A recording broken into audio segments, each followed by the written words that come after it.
नदी किनारे बसे सुंदरवन गांव में पली बड़ी सुमन एक बहुत ही सुंदर और समझदार लड़की थी। गरीबी के कारण सुमन अपनी मां अनीता के साथ खेतों में काम करवाया करती थी। ऐसे ही एक दिन जब सुमन घर की सफाई कर रही होती है, तभी उसके घर के द्वार पर एक साधु आता है और बोलता है, भिक्षाम दही, भिक्षाम दही। अभी आ रही हूँ बाबा। हाँ जाओ पुत्री। ये लीजिए बाबा, जल पीना चाहेंगे आप? हाँ पुत्री, थोड़ा जल पिला दो। सुमन जल्दी से साधु बाबा के लिए जल लेकर आती है। साधु बाबा उनके घर की चौखट पर बैठकर जल पीने लगते हैं। तभी साधु बाबा बोलते हैं, कन्या जरा अपना दाहिना हाथ दिखाओ। ये लीजिए बाबा। साधु बाबा सुमन की हथेली को बड़े ही गौर से देखते हैं और बोलते हैं, पुत्री तेरा विवाहित जीवन बड़ी ही कठिनाइयों से भरा होगा। सुख तो होगा लेकिन बस कुछ वक्त तक ही होगा। और पुत्री तेरे भाग में 2 शादियों का योग लिखा है। आने वाला जीवन बड़ा ही चुनौती वाला है तेरा। आप ये क्या कह रही हैं बाबा? 2 विवाह? मुझ गरीब का एक विवाह हो जाए यही बहुत है। आप 2 विवाह के बारे में बात कर रही हैं। ऐसा भाग्य क्यों बना रही है मेरा? मैं तेरा भाग्य नहीं बना रहा, तेरा भाग्य तो खुद परमात्मा ने बनाया है। मैं तो बस तुझे संकेत दे रहा हूँ। भाग्य का लिखा कोई नहीं बदल सकता। तेरे हाथ की लकीरों में जो संजोग लिखे हैं, मैं तो बस वही बता रहा हूँ। इतना कहकर साधु बाबा चले जाते हैं। शाम को जब सुमन की माँ घर आती है, तभी सुमन उन्हें साधु बाबा की कही हुई सारी बातें बताती है, जिस पर अनीता बोलती है, अरे बेटा तू क्या एक साधु बाबा की बातों में आ रही है? हमारा भाग्य हमारे कर्मों पर निर्भर करता है। और अभी तेरी शादी भी नहीं हुई है, तो फिर शादी के बाद की भविष्यवाणी कोई कैसे कर सकता है? अरे तू ज्यादा सोच मत, ध्यान लगाकर बस अपना काम किया कर बेटा। अपनी माँ के समझाने पर सुमन बाबा की कही हुई बातों को भूल जाती है। कुछ वक्त बाद ही सुमन की सुंदरता को देखते हुए गांव के जमींदार का लड़का राजीव सुमन को पसंद करने लगता है और उससे शादी करने की इच्छा जताता है। जमींदार जी सुमन की शादी अपने बेटे से कर देते हैं। शादी के बाद सुमन एक अच्छा विवाहित जीवन जी रही होती है और एक दिन वो बैठे बैठे खुद से बोलती है, सब कुछ तो इतना अच्छा चल रहा है, मेरा पति कितना अच्छा है, ससुराल वाले कितने अमीर है। अब मेरी माँ के हालात भी थोड़े मेरी मदद करने की वजह से सुधर गए हैं। और वो साधु बाबा कितना झूठ बोल रहे थे, मेरा भाग्य तो शादी के बाद ही चमक गया है। कह रहे थे कि मुझे कष्ट होगा, पर मैं तो राजयोग भोग रही हूँ। ऐसे ही वक्त गुजरता जाता है।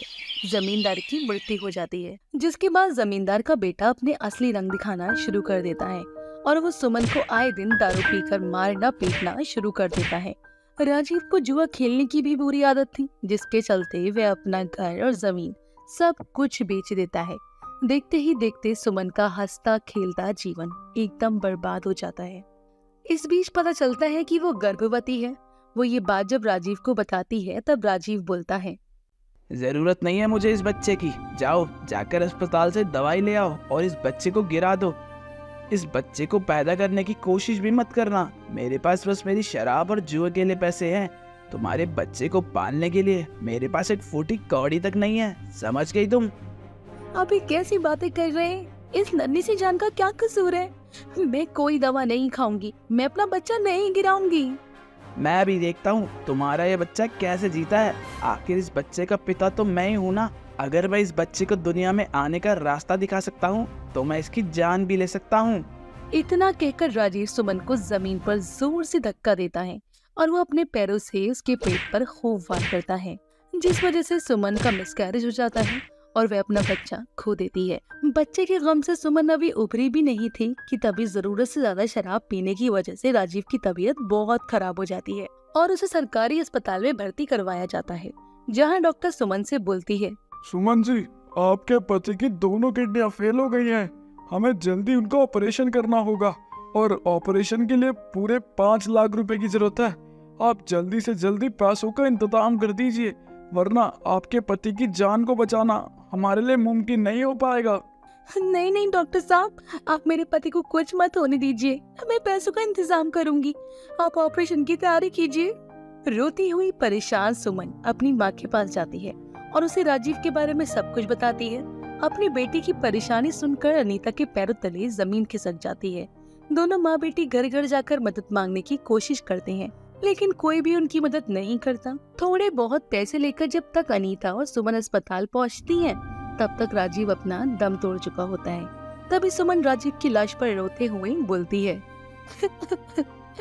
मैंने कभी नहीं सोचा था कि मेरे जीवन का सुख कितने गहरे अंधेरे में बदल जाएगा।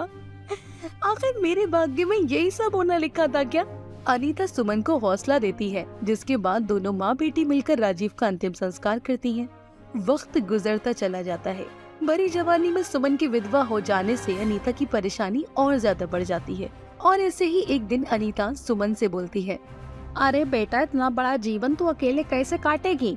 अब मुझे लगता है कि तुझे दूसरी शादी कर लेनी चाहिए ताकि तुझे कोई सहारा मिल जाए। अरे बेटा, मुझ बूढ़ी का क्या भरोसा, कितने दिन जिंदा रहूं? माँ, अब मुझसे शादी कौन करेगा? कोई भी एक विधवा को अपनी सुहागन नहीं बनाना चाहेगा।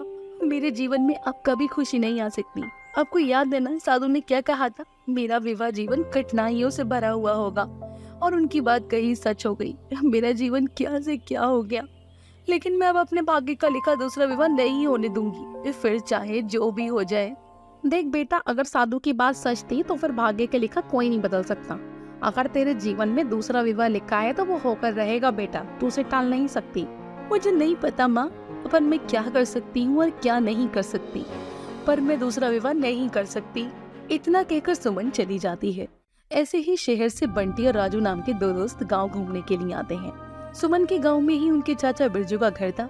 बिरजू के घर के सामने ही सुमन का भी घर था, जहाँ राजू बहुत ही नेक दिल इंसान था, वही बंटी छिछोरा लड़का था। ऐसे ही एक दिन जब सुमन अपने घर के बाहर की सफाई कर रही होती है, तभी सुमन को देखकर पंडू बिरजू से बोलता है, अरे चाचा, ये कौन है? बड़ी सुंदर है। अरे बेटा, ये सुमन बिटिया है। बेचारी की एक अच्छे घर में शादी हुई थी, पर पति शराबी निकला और भरी जवानी में ये बेचारी विधवा हो गई। अभी अपनी माँ के साथ यहाँ रहती है। इसका मतलब इसे सहारे की जरूरत है। मेरा मतलब है कि बहुत बुरा हुआ बेचारी के साथ। बंटी अब आते जाते सुमन पर नजर रखने लगता है और आते जाते उसे देखकर तरह तरह के दुष्ट विचार अपने मन में आने लगता है। ऐसे ही एक दिन जब सुमन कुएं से पानी भरकर आ रही होती है, तभी घोड़े पर सवार बंटी उसके सामने आता है और बोलता है, कहाँ जा रही हो विश्व सुंदरी? कहो तो तुम्हारी मदद कर दें। पानी का मटका बड़ा भारी होगा, कहीं तुम्हारी पतली कमर लचक ना जाए। जी नहीं, मुझे आपकी कोई मदद नहीं चाहिए। आप अपना घोड़ा उस तरफ करें और मुझे जाने दें। अरे ऐसे कैसे जाने दें? अभी तो तुम्हें जी भर के देखा तक नहीं है, जरा पास से देखे तो सही। मुझे हाथ लगाने की कोशिश भी मत करना, वरना सारे गांव में शोर मचा दूंगी। अरे ऐसे कैसे शोर मचा दोगी? शोर मचाने का मौका दूंगा तब ना। इतना कहकर बंटी फटाफट से अपनी जेब से एक दवाई निकालता है और उसे रुमाल में डालकर सुमन को सुंघा देता है। सुमन वहीं बेहोश हो जाती है और उसका पानी का मटका वहीं गिर जाता है, जिसके बाद बंटी सुमन को घोड़े पर लाद कर एक पुरानी झोपड़पट्टी में ले जाता है और उसे जमीन पर लिटाता है और उसे देखते हुए बोलता है, आज तो तेरे हुस्न का मजा मैं लेकर रहूंगा। अब कैसे बचकर जाएगी? जब तू होश में आएगी इतने में तो मेरा सारा काम हो चुका होगा। इतना कहकर बंटी जैसे ही सुमन के पास जाने लगता है, तभी वहाँ पर राजू आ जाता है और बंटी को धक्का देकर साइड करता है। तभी गांव के लोग शोर की आवाज सुनकर उसे झोपड़पट्टी के पास आ जाते हैं। बंटी मौका देखकर भाग जाता है और सभी गांव वाले राजू को गलत समझ लेते हैं और उसे जलील करते हुए बोलते हैं, इस शहरी बाबू ने हमारे गांव की लड़की की इज्जत लूटने की कोशिश करी है। गांव वालों, इसकी बोटी बोटी करके कुत्तों को डाल दो, यही इसके लिए पाप की सजा है। नहीं, मैंने कुछ नहीं किया। सच में मेरा यकीन कीजिए, मैंने कुछ नहीं किया है। यकीन क्या करना है, सब कुछ हमारी आंखों के सामने है। भीड़ से निकलकर अनीता सुमन के पास आती है और उस पर पानी छिड़ककर उसे होश में लाती है। वही जमा हुई भीड़ राजू को मारना पीटना शुरू कर देती है। तभी सुमन बाहर जाती है और चिल्लाकर बोलती है, रुक जाइए, इन्होंने कुछ नहीं किया है। इन्होंने तो मेरी जान बचाई है। असली गुनहगार तो बंटी है, जो यहाँ से मौका देखकर भाग गया। सजा उसे मिलनी चाहिए, वही मुझे यहाँ लेकर आया है। सुमन की गवाही के बाद गांव वाले फटाफट से बंटी को ढूंढने निकलते हैं और उसे खूब मारते हैं और फिर उसे पुलिस के हवाले कर देते हैं। अपने साथ हुए इस हादसे के बाद सुमन बुरे तरीके से टूट जाती है और आत्महत्या करने के लिए कुएं के पास जाती है। वो जैसे ही कुएं में कूदने वाली होती है, तभी राजू उसका हाथ पकड़ लेता है और बोलता है, रुक जाइए सुमन जी, ऐसा मत कीजिए। मैं जानता हूँ आपके साथ गलत हुआ, लेकिन इसका मतलब यह नहीं कि आप अपनी जिंदगी से हार मान जाए। आप एक बहुत अच्छी लड़की हैं और बहुत पवित्र भी हैं। मैं और सभी गांव वाले आपके साथ हैं और मैं चाहता हूँ कि मैं आपसे विवाह करके आपके जीवन में फिर से खुशियाँ भर दूँ। राजू की बातें सुनकर सुमन रोते हुए उसे गले से लग जाती है, जिसके बाद सभी गांव वाले खुशी खुशी राजू की शादी सुमन से करवाते हैं। और विदाई के वक्त सुमन अपनी माँ के गले लगते हुए बोलती है, किसी ने सच कहा है माँ, कोई भी अपने भाग्य को लिखा नहीं बदल सकता। मेरे जीवन में सुख भी आया, दुख भी आया, कष्ट भी आया और मेरा दूसरा विवाह भी हो गया। उस साधु बाबा की कई एक बात सच हो गई माँ। भाग्य से बड़ा कुछ नहीं होता, भाग्य विधाता ही सबसे बड़ा होता है माँ। इतना कहकर सुमन राजू के संग विदा होकर शहर चली जाती है और दोनों खुशी खुशी अपना जीवन